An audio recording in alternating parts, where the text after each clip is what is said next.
Good evening मेरे प्यारे बच्चों। मैं हूँ आपकी बायोलॉजी एजुकेटर पूजा मैम। आप सभी बच्चे खुश होंगे और स्वस्थ भी होंगे।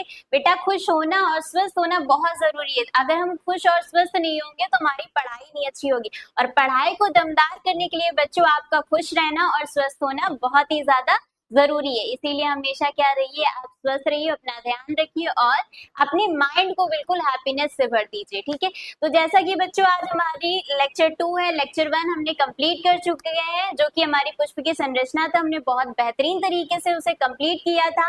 और आज हमारा लेक्चर 2 है। लेक्चर 2 कौन सा है? नर भाग, जो कि हमारा कौन से चैप्टर से? पुष्पी पादपों में लैंगिक जनन। तो आज हम लोग क्या करेंगे, नर भाग को पूरा कंप्लीट करेंगे। उससे पहले बच्चों हम लोग क्या करेंगे, हमने जो आपको होमवर्क दिया था, होमवर्क क्या दिया था बच्चों?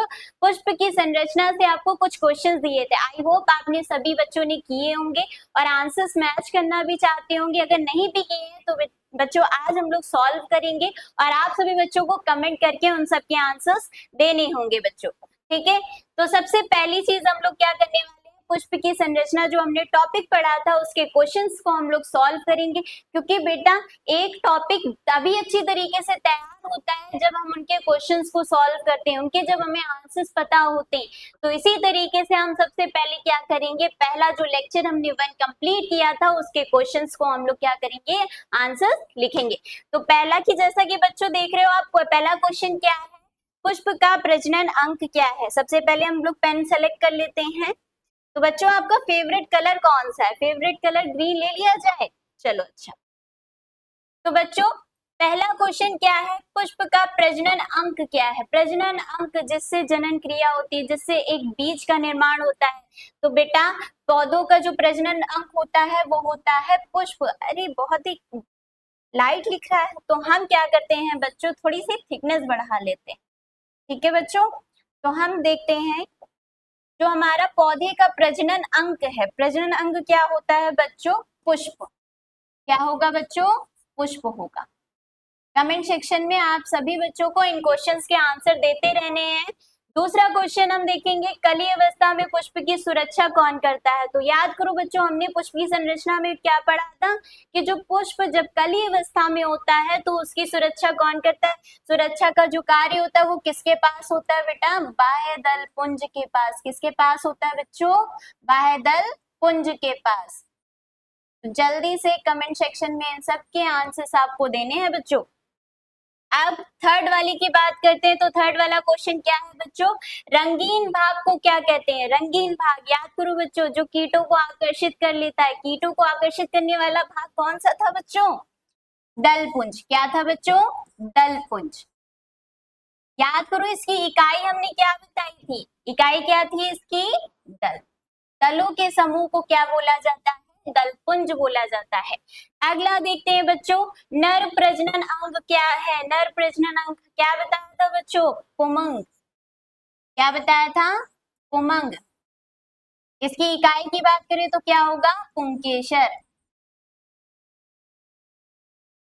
अब अगला क्वेश्चन देखते हैं बच्चों, मादा प्रजनन अंग क्या है? मादा प्रजनन याद करो, मादा मतलब जायांग। जायांग की बात कर रहे हैं। अब जायांग की इकाई क्या होती है बेटा? स्त्री केसर।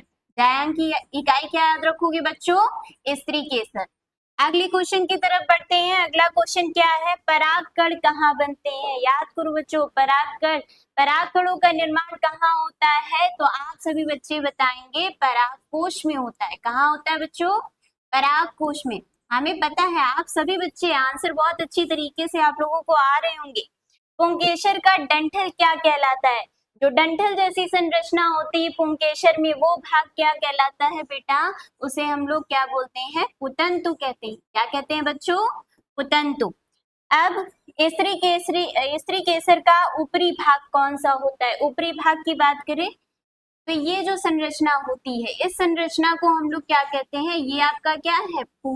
स्त्री केसर है। इसमें जो ऊपर वाली संरचना होती है उसे क्या कहते हैं बच्चों? उसे हम लोग वर्तिकाग्र कहते हैं। क्या कहते हैं बच्चों? वर्तिकाग्र। क्या बोलेंगे बच्चों? वर्तिकाग्र। यहीं पे आपकी परागकण जो है वो आकर गिरते हैं। आगे बच्चों, बीजांड कहाँ होता है? बीजांड कहाँ होता है? बीच वाली जो संरचना पाई जाती है अंडाशय के अंदर, ये जो संरचना होती है वो कैसी होती है? अंडाशय, और इसी के अंदर आपका क्या पाया जाता है? बीजांड। तो इसका आंसर आप क्या लिखोगे बच्चों? अंडाशय। क्या लिखोगे बच्चों? अंडाशय लिखेंगे आप सभी। अगला क्वेश्चन लास्ट, परागण में परागकण कहाँ पहुंचते हैं? परागण की जो क्रिया होती है उसमें जो परागकण होते हैं वो कहाँ पहुंचते हैं? तो अगेन आपका आंसर होना चाहिए वर्तिकाग्र। कहाँ बच्चों? वर्तिकाग्र। आपका आंसर होना चाहिए वर्तिकाग्र। जब परागण की क्रिया होती है तो जो आपके परागकण होते हैं वो आके कहाँ, कौन से भाग पे आके गिरते हैं? वर्तिकाग्र। इसी तरीके से सारे क्वेश्चंस के आंसर आपने दे दिए होंगे बच्चों, ठीक है। पहला क्वेश्चन था पुष्प का प्रजनन अंग क्या होता है? आप क्या बताओगे बच्चों? पुष्प होता है। कली अवस्था में पुष्प की सुरक्षा कौन करता है? तो आप बताएंगे बाह्य पुंज होता है। रंगीन भाग को क्या कहते हैं? दलपुंज कहते हैं। नर प्रजनन अंग क्या है? पुमंग, जिसकी इकाई पुंकेसर होती है। मादा प्रजनन अंग क्या है? तो आप बताओगे जायांग होता है, जिसकी इकाई स्त्री केसर होती है। परागकण कहाँ बनते हैं? परागकोश में बनते हैं। पुंकेसर का डंठल क्या कहलाता है? पुतंतु कहलाता है बच्चों। स्त्री केसरी का ऊपरी भाग क्या होता है? वर्तिकाग्र होता है। बीजांड कहाँ होता है? अंडाशय में होता है। परागकण में परागकण कहाँ पहुंचते हैं? तो आप बताएंगे वर्तिकाग्र। ये हमारे पहले टॉपिक के कुछ क्वेश्चन से जो हमने सॉल्व कर लिए। अगर हम इसी तरीके से हर एक टॉपिक के बाद थोड़े बहुत क्वेश्चंस को लगाएंगे तो इससे क्या होगा? हमारा जो टॉपिक का है रिवीजन हो जाएगा बच्चों, ठीक है। तो इसी तरीके से अब हमारा जो पहला लेक्चर था उसके हमने क्वेश्चन सॉल्व कर लिए और हमें समझ में भी आ गया है, ठीक है। तो हमारी बात करते हैं लेक्चर 2। लेक्चर 2 जो हमारा बेस है वो किस पे? नर भाग पर बेस्ड है, ठीक है। तो आज हम बात करेंगे कि सबसे पहली चीज पुष्पी पादपों में जो लैंगिक जनन होता है वो कौन सी क्रियाओं में होता है, कौन से स्टेप्स में होता है, ठीक है बच्चों। तो सबसे पहले आप देखोगे कि जो आपका नर भाग होता है, ठीक, क्या बात करेंगे बच्चों? जो आपका नर भाग होता है, नर भाग क्या होता है? आपका पुंकेसर होता है। क्या बच्चों होता है? पुंकेसर। सबसे पहले इसके समूह की बात कर लेते हैं। क्या बात करेंगे बच्चों? जो नर भाग होता है वो आपका क्या होता है? पुमंग होता है। पुमंग के बाद बात करें इसकी इकाई की, तो इसकी इकाई क्या होती है? पुंकेसर होती है। आपको याद रखना है बेटा, क्योंकि इससे एक वेरी शॉर्ट क्वेश्चन बन सकता है, आपसे पूछा जा सकता है कि जो पुष्प का नर भाग है वो क्या है बच्चों? पुमंग है, ठीक है। तो आपको याद रखना होगा, क्योंकि हमारा क्या, जो आपके वन वर्ड वाले क्वेश्चन होते हैं जो हमें सिर्फ एक शब्द में आंसर देने होते हैं वो क्वेश्चन यहीं से आपके बनते हैं, ठीक। अब बात करें जो नर भाग है वो आपका पुमंग है, उसकी इकाई आप क्या याद रखोगे? पुंकेसर, ठीक है। अब पुंकेसर की बात करें तो पुंकेसर में परागकोश, ठीक है। क्या याद रखना होगा आपको बेटा? परागकोश। परागकोश की संरचना में ही आपके क्या बनते हैं? परागकण बनते हैं। पर उससे पहले परागकोश में एक और संरचना होती है जिसे हम लोग कहते हैं बच्चों लघु बीजाणुधानी। क्या बोलोगे बच्चों? लघु बीजाणुधानी। उसके बाद लघु बीजाणुधानी की संरचना में आपके क्या बनते हैं? यहां से आप आगे प्रोसेस देखोगे, यहाँ से आगे बच्चों लघु बीजाणुधानी में आप क्या समझोगे? पराग लघु बीजाणु बनते हैं। क्या बनते हैं बच्चों? लघु बीजाणु।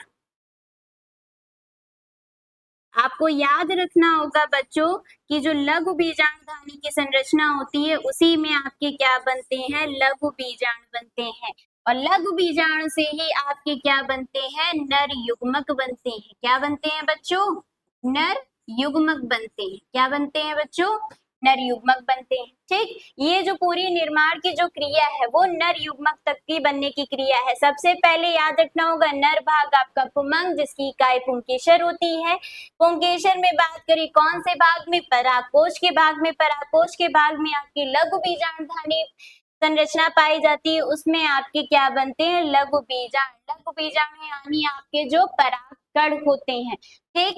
वहीं से आपकी संरचना कंप्लीट होती है, उसके बाद लास्ट में आपके क्या बनेंगे, नर युग्मक बनेंगे, ठीक है बच्चों। ये आपका क्या था, नर भाग का हिस्सा। और जब आपको पता है कि जब नर युग्मक बनेंगे तभी वो अंड कोशिका से ही क्या होंगे, संलीत होंगे, ठीक है बच्चों। तो आज हम जो स्टेप पढ़ने वाले हैं, आज जो हम पढ़ने वाले हैं वो ये है कि जो नर युग्मक, जो नर भाग में उसमें कौन कौन सी संरचनाएं होती हैं, ठीक है, नर युग्मक बनने की क्रिया, वो सारी चीजें आज हम लोग आज के टॉपिक में पढ़ने में जा रहे हैं बच्चों, ठीक है। तो सबसे पहली चीज आप बात करोगे पुष्पी पादपों में लैंगिक जनन होता कैसे है, ठीक है। तो बात करेंगे बच्चों पुष्पी पादपों में लैंगिक जनन होता कैसे है। तो आपको याद रखना होगा कि जो आपका नर भाग होता है, क्या बात करें, जो आपका नर भाग होता है, ठीक है, ठीक, जो आपका नर भाग होता है उसमें हम बात करें पुंकेसर की, किसकी बात करें बेटा, पुंकेसर की। पुंकेसर में जो आपका जो लघु बीजाणुधानी होती, कैसी संरचना बेटा, लघु बीजाणुधानी संरचना, उसी में आपके क्या बनते हैं, अभी हमने बताया लघु बीजाणुधानी में आपके क्या बनते हैं, लघु बीजाणु बनते हैं, क्या बनते हैं, लघु बीजाणु बनते हैं।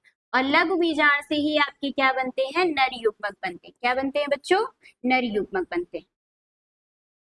आपको ये पूरा प्रोसेस याद रखना होगा ताकि स्टेप बाय स्टेप हम लोग क्या करें, आगे बढ़ सके, ठीक है। तो जैसा कि नर भाग में पहले आप क्या पुंकेसर पढ़ोगे, पुंकेसर में लघु बीजाणुधानी से पहले आपको याद रखना होगा पराग कोश में, कहाँ बच्चों, पराग कोश में।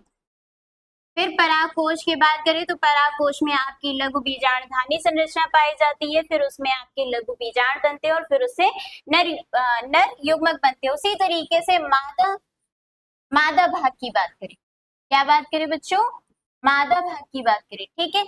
तो मादा भाग में हम लोग किसकी संरचना पढ़ेंगे, स्त्री केसर की, किसकी संरचना पढ़ेंगे, स्त्री केसर के बारे में पढ़ेंगे, ठीक। अब स्त्री केसर के बारे में, स्त्री केसर में कौन से भाग में, अंडाशय, कहाँ पढ़ोगे बच्चों, अंडाशय, कौन सा भाग, अंडाशय। अंडाशय में आपका क्या होता है, बीजांड होता है, क्या होता है बच्चों, बीजांड होता है। बीजांड में आपके भ्रूण कोश का निर्माण होता है, किसका निर्माण होगा बच्चों, भ्रूण कोश का, ठीक। और भ्रूण कोश से ही आपके क्या बनते हैं, भ्रूण कोश में ही किसका निर्माण होता है, अंड कोशिका का निर्माण होता है, किसका बच्चों निर्माण होता है, अंड कोशिका के। जब अंड कोशिका का निर्माण होता है तो जो आपके नर युग्मक होते हैं और जो अंड कोशिका होते हैं वो आपस में क्या करते हैं, संलयन की क्रिया करते हैं, क्या करते हैं बच्चों, संलयन की क्रिया करते हैं और उससे आपका क्या बनता है, युग्मनज बनता है, क्या बनता है बच्चों, युग्मनज बनता है। देखिए हर एक चीज, हर एक स्टेप अच्छी तरीके से पढ़ना है आप लोगों को, तो ताकि अच्छी तरीके से आप याद रखो, ठीक है। तो पहली चीज नर भाग में पुंकेसर, पुंकेसर में पराग कोश, पराग कोश में क्या होता है, लघु बीजाणुधानी की संरचना, उसमें आपके क्या बनेंगे, लघु बीजाणु बनेंगे और लघु बीजाणु से ही नर युग्मक बनते, ठीक है। उसी तरीके से मादा भाग में स्त्री केसर, स्त्री केसर से अंडाशय में जाएंगे, अंडाशय भाग में किसका निर्माण होता है, बीजांड होता है, बीजांड में आपके क्या बनते हैं, भ्रूण कोश बनते हैं बच्चों, और भ्रूण कोश से ही क्या बनता है, अंड कोशिका उपस्थित होता है। और जब अंड कोशिका का निर्माण हो जाता है तो ये दोनों आपस में क्या करते हैं, संलयन की क्रिया करते हैं और उससे आपका क्या बनता है, युग्मनज बनता है, आपका क्या बनता है बच्चों, युग्मनज। तो सही कर लेते हैं, थोड़ा सा गलत लिखा हुआ है, गलतियां देखो बच्चों सबसे होती है, ठीक है, पर उन गलतियों को हम अगर सही कर ले तो वो सबसे बेहतरीन चीज होती है बच्चों, ठीक है। तो ये हमारा क्या है, युग्मनज, और युग्मनज आगे चल के क्या बन जाता है, भ्रूण बन जाता है, ठीक है। और उसी से हमारे एक नए बीज, एक नए पौधे की रचना हो जाती है। देखो कितनी खूबसूरत चीज है प्रकृति ने हमें कितना सुंदर तोहफा दिया, एक पुष्प, और बच्चों उस पुष्प को देखकर हम लोग क्या होते हैं, हमेशा मन खुश हो जाता है, पर उसमें बहुत सारी क्रियाएं चलती है तब जाके वो एक पुष्प या एक पौधा बन पाता है। इसीलिए बच्चों एक बार पुष्प को तोड़ने से पहले एक बार सोच लो, अगर हमें कोई उसका यूज नहीं है तो हमें उस पुष्प को तोड़ना नहीं चाहिए। वो पौधे में जब लगा रहता है तभी बहुत ही ज्यादा क्या सुंदर दिखता है बच्चों। इसीलिए कभी भी बिना कारण के पुष्प को तोड़ना नहीं चाहिए या पौधों को नुकसान नहीं पहुंचाना चाहिए, ठीक है, क्योंकि एक पौधों का जो पौधे का जो जीवन होता है वो इन सारी क्रियाओं से होकर गुजरता है बच्चों, ठीक है। तो इसी तरीके से टॉपिक पर आते हैं। आज हम क्या करेंगे, पूरे नर भाग की संरचनाओं को पढ़ेंगे, ठीक है। ये सारी क्रियाएं होती हैं। दूसरी चीज, ये जो क्रियाएं होंगी वो 3 अवस्थाओं में होगी। ये जो क्रिया होगी ये 3 अवस्था में। पहली जो क्रिया होगी निषेचन पूर्व घटना होगी, मतलब निषेचन से जो पूर्व घटना, नर युग्मक के बनने की जो क्रिया कहलाती है वो आपकी निषेचन से पूर्व घटना होती है। निषेचन में क्या होगा, जो नर युग्मक होगा, जो अंड कोशिका होगी, वो एक दूसरे से क्या करेंगे, संलयन की क्रिया, वो आपकी निषेचन में कहलाएगी। तीसरी घटना निषेचन पश्य घटना में आपकी क्या आएगी, जब संलयन की क्रिया हो जाती है, युग्मनज का निर्माण होता है, बीज बनता है, फल बनता है, जो अध्यावरण होते हैं वो एक तरीके से बीज का आवरण बन जाता है। तो ये जो क्रियाएं होती है वो आपके किस में कौन सी आएंगे, निषेचन पश्य घटनाएं। तो हर एक क्रियाओं को अच्छी तरीके से डिटेल में हम लोग पढ़ने वाले हैं। पहले निषेचन पूर्व घटना, दूसरा निषेचन, तीसरा निषेचन पश्य घटना। आज जो हम पढ़ने वाले हैं बच्चों वो हमारा निषेचन पूर्व घटना है, मतलब नर और मादा भाग को पढ़ने वाले, मतलब नर युग्मकों का निर्माण और मादा युग्मकों। तो आज के टॉपिक में हम लोग नर युग्मकों क्यों पढ़ने वाले बच्चों। तो आगे बढ़ते हैं। तो सबसे पहली चीज जो नर भाग होता है वो हमारा क्या होता है बच्चों, क्या होता है, आप सभी बच्चों बताओ फटाक से कमेंट सेक्शन में, जल्दी से बताइए बच्चों, क्या होता है, पुमंग होता है। क्या होता है बच्चों, पुमंग होता है, ठीक। अब बात करें तो आपको बताना है कि जो पुमंग होती है उसकी जो इकाई होती है वो पुंकेसर होती है, ठीक है। क्या होगी बच्चों, पुंकेसर होगी। अब पुंकेसर की जो संरचना होती है वो किस इस तरीके से होती है कुछ, ठीक है। ये जो पुंकेसर की संरचना है वो कुछ इस तरीके से होती है। आपको बताना होगा कि पुंकेसर में जो ये भाग होता है, हमने पुष्प की संरचना में आपको पढ़ाया था ना बच्चों, तो जल्दी से फटाक से बताइए कि ये जो पुष्प की ऊपरी जो संरचना होती है, जो पुंकेसर की जो ऊपरी संरचना होती है उसे हम लोग क्या कहते हैं बच्चों, तो आप बताएंगे इसे परागकोश कहते हैं। क्या कहते हैं बच्चों, परागकोश। इसे हम लोग क्या बोलेंगे बच्चों, परागकोश बोलेंगे, ठीक है। अब ये जो डंठल जैसी आकृति, इसे हम लोग क्या बोलेंगे बच्चों, पुतंतु कहेंगे। क्या कहेंगे बच्चों, पुतंतु कहेंगे, ठीक है। अब परागकोश और तंतु को, पुतंतु को जो जोड़ने वाला जो भाग होता है उसे हम लोग बोलते हैं बच्चों योजी कहते हैं। क्या कहते हैं, योजी, मतलब एक तरीके से योजक। योजक क्या करते हैं, जोड़ते हैं दोनों, कोई भी वस्तु होती है उसे जोड़ने का कार्य करते हैं। उसी तरीके से जो योज होती है वो क्या करती है, परागकोश और पुतंतु को क्या करती है, जोड़ती है बच्चों, ठीक है। दूसरी चीज, पुमंग में आपको ये बताना है कि ये क्या कहलाता है, आपका नर भाग कहलाता है। पुमंग की इकाई क्या होती है, पुंकेसर होती है। इसमें 3 भाग पाए जाते हैं, पहला परागकोश पाया जाता है, दूसरा योजी और तीसरा पुतंतु होता है। और आप बताएंगे कि परागकोश में ही क्या होता है, परागकण का निर्माण होता है। परागकोश में आप क्या बताओगे बच्चों, कि जो परागकोश होता है उसी में परागकणों का निर्माण होता है। परागकोश और पुतंतु को जोड़ने वाला भाग योजी कहलाता है, और पुतंतु आपकी एक डंठल जैसी संरचना है जो बाकी भाग को किससे जोड़ के रखता है, पुष्पासन से जोड़ के रखता है, ठीक है। तो ये आपकी पुंकेसर की संरचना थी। आगे हम देखते हैं बच्चों, ये देखो यहाँ देखो डायग्राम में दिया गया है, ये परागकोश की संरचना है। और ये कि जब परागकोश हम लोग जब अंदर से देखते हैं, कट करके जब काट के हम लोग अंदर की तरफ देखते हैं तो कुछ इस तरीके से दिखता है। जो परागकण होते हैं ये परागकण दिए गए, ये परागकोश की संरचना है कुछ इस तरीके से। जब हम लोग काटते हैं किसी भी परागकोश को तो उसकी संरचना कुछ इस प्रकार से वो दिखती है हमें, ठीक बच्चों।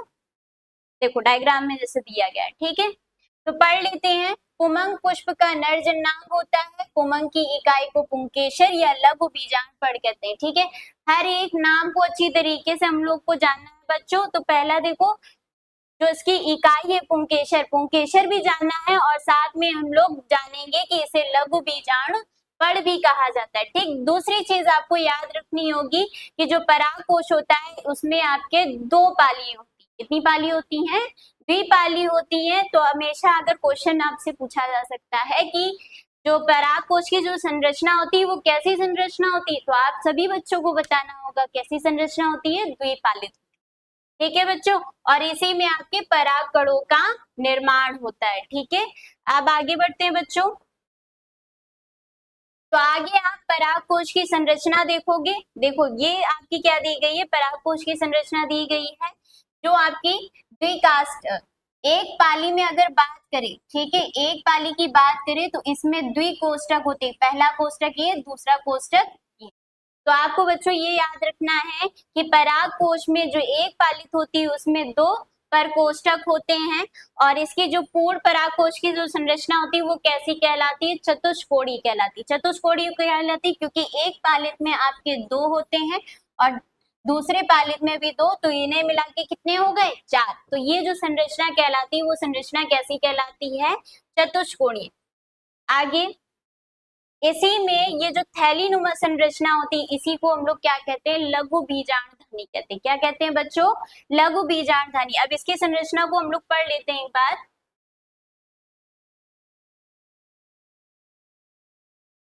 बार। इसकी संरचना को अच्छी तरीके से पढ़ लेते हैं।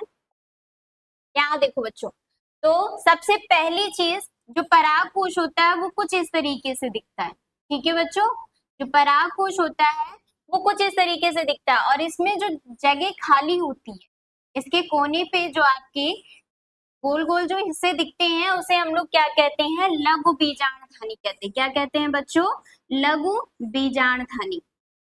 आप सभी बच्चों को याद रखना होगा, इसे हम लोग क्या कहते हैं, लघु बीजांडधानी कहते हैं। ठीक, अब बात करें तो इसी में आपकी 4 परतों का निर्माण होता है। कितनी परतों का निर्माण होता है बच्चों, 4। जो पहली परत होती है उसे हम लोग बच्चों क्या कहते हैं, टैपिटम कहते हैं। क्या कहते हैं बच्चों, टैपिटम।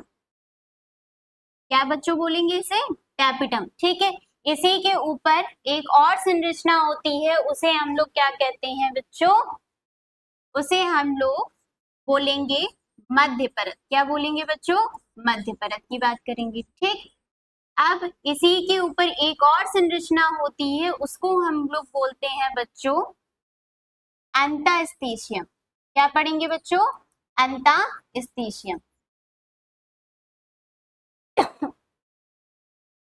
जो चौथी परत होती है बच्चों उसे हम लोग क्या बोलेंगे, बाह्य परत। क्या बोलेंगे बच्चों, बाह्य परत। क्योंकि ये बाहर की तरफ होती है इसलिए इसे क्या बोला जाता है, बाह्य परत बोलते हैं, बाह्य परत। ठीक है, तो आपको याद रखना होगा कि लघु बीजांडधानी कैसी संरचना होती है, थैलीनुमा संरचना होती है जिसमें कि जो पहली होती है, जो पहली परत होती है वो टैपिटम की परत होती है, दूसरी परत जो होती है वो मध्य परत होती है, तीसरी जो अंतःस्टीशियम होती है और चौथी आपकी बाह्य परत होती है।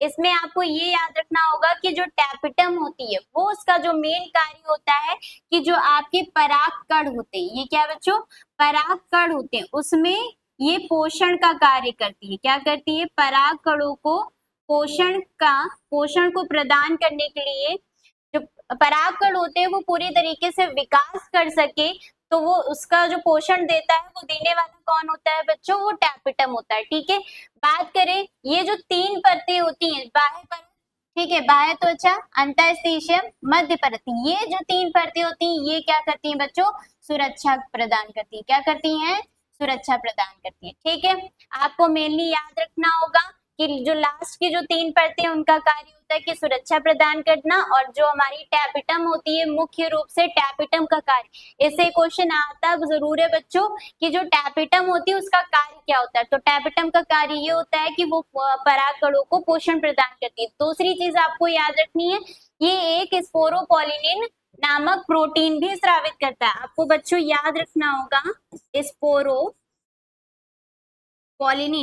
ठीक है, क्या याद रखोगे बच्चों, स्पोरोपोलिनिन नामक ये प्रोटीन स्रावित करती है। ठीक है, स्पोरोपोलिनिन नामक ये प्रोटीन स्रावित करती है, जिसकी वजह से जो परागकण होते हैं वो मृदा में लंबे समय तक जीवाश्म के रूप में उपस्थित रहते हैं। ठीक है बच्चों, यही एक ऐसा जो पदार्थ है स्पोरोपोलिनिन, इसकी वजह से जो आपके परागकण रहते हैं वो लंबे समय तक जीवाश्म के रूप में क्या होते हैं, मृदा में उपस्थित रहते हैं। ठीक, इसका कार्य याद रखना।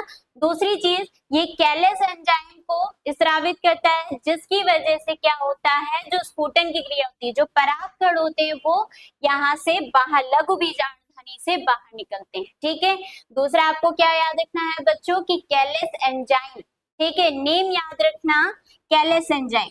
क्या याद रखोगे बच्चों, कैलस एंजाइम,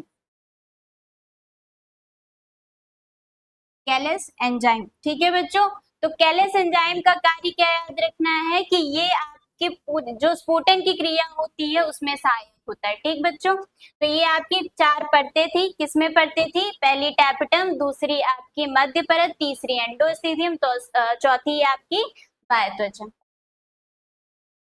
इसमें वही सारी चीजें लिखी है कि जो मध्य परत होती है ये परत 3 से 5 स्तरीय होती है। ठीक है, टैपेटम ये पिरामिड आकार की होती है, एक स्तरीय परत होती है, जो कि अभी हमने सब कुछ पढ़ा था बच्चों। ठीक है, ये सारी चीजें लिखी हुई हैं। अब बच्चों अगला देखते हैं, अगला हमारा टॉपिक क्या है, परागकण है। अगला टॉपिक हमारा क्या है, परागकण है। ठीक है, तो इसकी संरचना को देख लेते हैं। ये आपका परिपक्व परागकण है। क्या बच्चों है, परिपक्व परागकण है।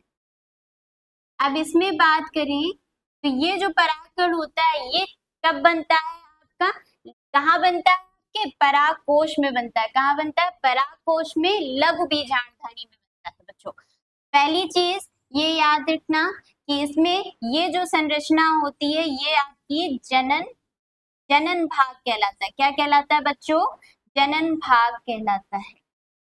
ये जो संरचना है ये कैसी है, जनन भाग।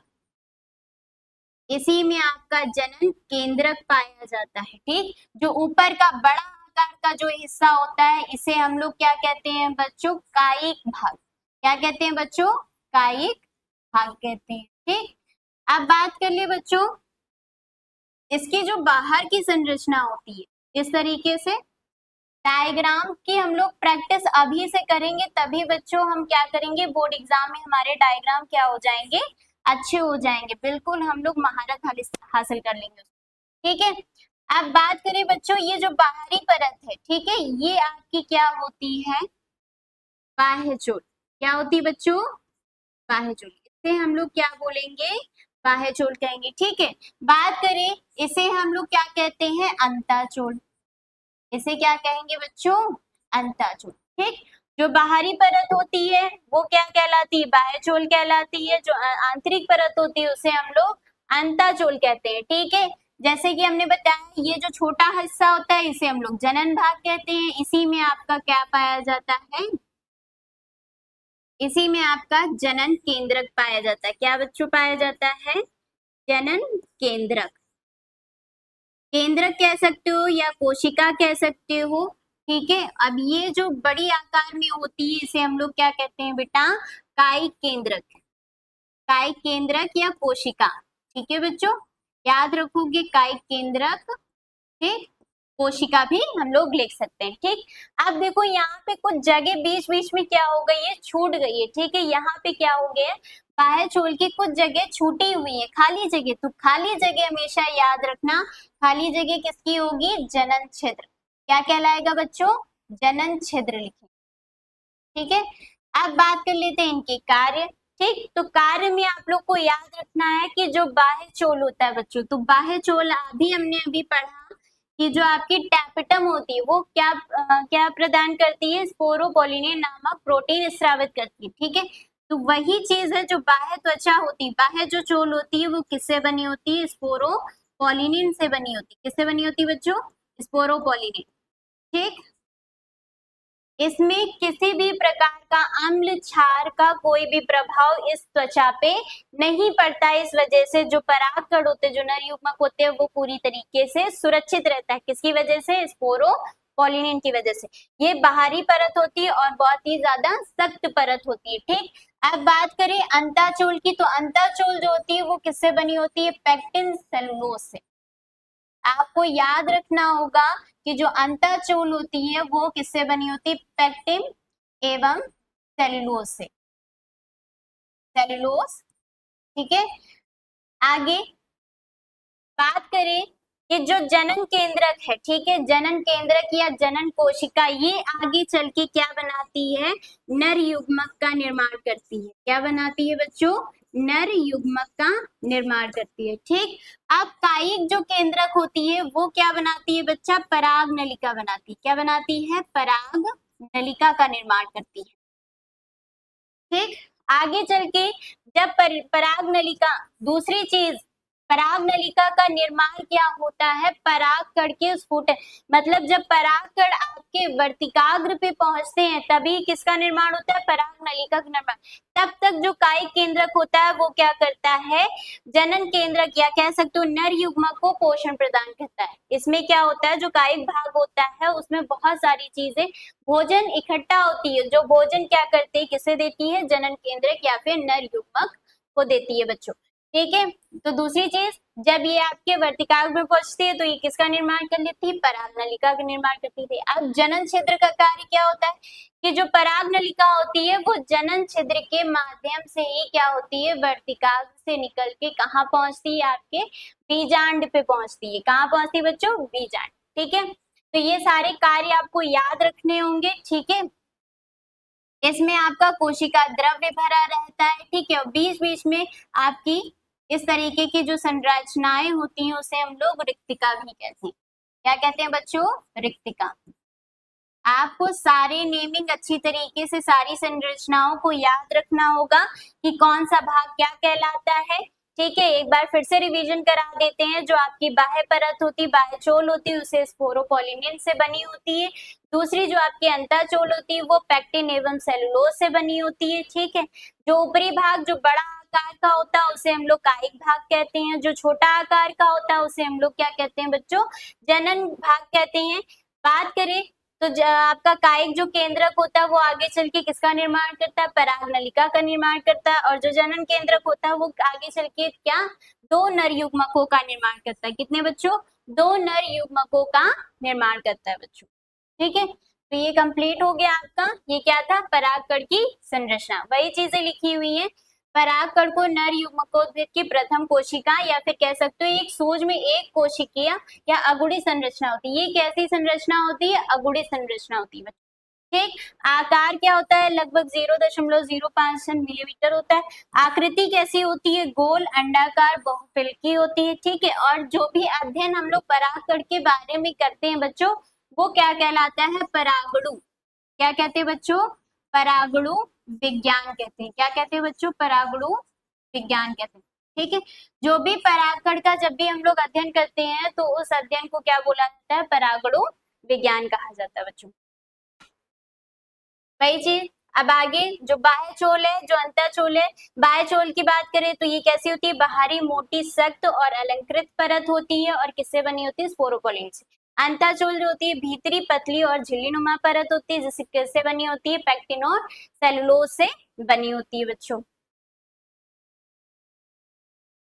स्पोरोपोलिन की बात करें तो ये दुनिया की सबसे प्रतिरोधी जैविक पदार्थों में से एक है। मतलब इसमें किसी भी चीज का, किसी भी अम्ल या क्षार को ये कह सकते हो खराब नहीं कर सकती, ठीक है। मतलब जो आपकी स्पोरोपोलिन जो परत होती है उसमें किसी भी चीज का, जो भी आपके अम्ल क्षार होते हैं उसका प्रभाव बिल्कुल भी नहीं होता। और इसी कारण परागकण जीवाश्म के रूप में हजारों साल तक सुरक्षित रहते हैं।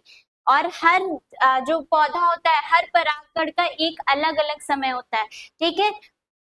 बच्चों आपको याद रखना होगा कि हर परागकण का क्या होता है? अलग एक समय होता है। कह सकते हो जो हजारों साल बाद भी परागकण क्या होते हैं? सुरक्षित रह सकते हैं, ठीक है। दूसरी, बायोचोल जहां से स्पोरोपोलिन नहीं होता वहां क्या होते हैं? छोटे छिद्र होते हैं, ठीक है। आगे केंद्रक, दो केंद्रक होते हैं, एक वर्धी केंद्रक होता है और दूसरा जनक। जो वर्धी केंद्रक है बेटा उसे कायिक केंद्रक भी बोला जाता है, ठीक है। जो आपका वर्धी केंद्रक होता है उसे कायिक केंद्रक भी कहते हैं। ये आपको याद रखना है, अलग अलग तरीके से हर नेमिंग को आपको रिवीजन करना है, ठीक है। अब ये आपके लिए कुछ क्वेश्चंस हैं जो कि नर भाग से दिए गए हैं, ठीक है। पहला, दूसरा, तीसरा हम आपको बता देते हैं। एक प्रारूपिक आवृतबीजी परागकोश में कितनी पालियां होती है, ठीक है। जो परागकोश की जो संरचना होती है बच्चों, वो कैसी होती है, द्विपालित होती है। तो आप सभी बच्चे क्या बताएंगे, द्विपालित, ठीक। आगे बात करें परागकोश की सबसे बाहरी सुरक्षात्मक परत का नाम, ठीक है। जो परागकोश होता है उसकी जो बाहरी जो सुरक्षात्मक परत होती है उसे हम लोग क्या कहते हैं, क्या कहते हैं बच्चों, बाह्य परत। क्या कहेंगे बच्चों, बाह्य परत।